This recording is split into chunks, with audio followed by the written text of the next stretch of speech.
Vote of no confidence تک، چاہے وہ 28 مارچ آ جائے یا 29 آ جائے، وہ یہیں بیٹھے یہیں بیٹھے رہیں گے. تو مولانا صاحب یہ تو ایک ہیڈ آن کلین والی کیفیت ہوگی. آپ کا جمع غفیر ادھر سے پی ٹی آئی کا جمع غفیر، تو ٹکراؤ تو ہوگا پھر. تو خیر اس کی ذمہ دار تو پھر حکومت ہے کہ اس نے دھمکیاں کیوں دی. تو ہمیں تو کوئی کلیش نہیں ہے. ہمیں تو آپ نے مشاہدہ کیا ہے کہ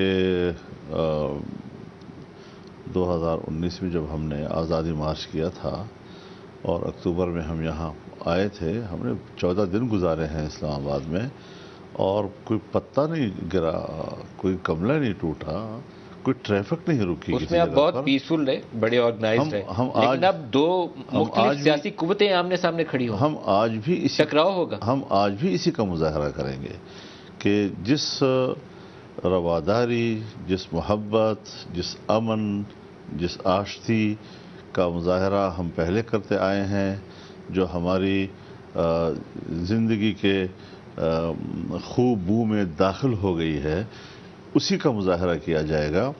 لیکن اگر کوئی شخص ممبران کو روکے گا اور ان کو دباؤ میں لانے کی کوشش کرے گا، تو عوام کی یہاں پر خود موجودگی ہی اس کا جواب ہوگا.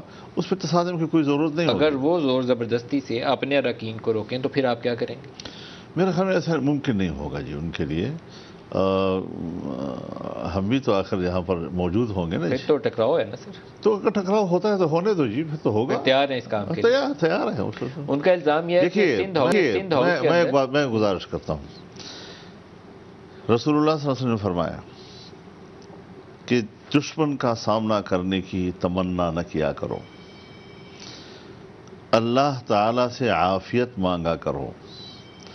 لیکن اگر مقدر ہے اور آمنا سامنا ہو گیا تو ڈٹ جاؤ کہ پھر جنت تلواروں کے سائے تلے ہے. اب پھر جب ایسا ہوگا اور وہ چاہیں گے کہ آمنا سامنا ہے، تو پھر ہمیں ڈٹ جانا بھی آتا ہے.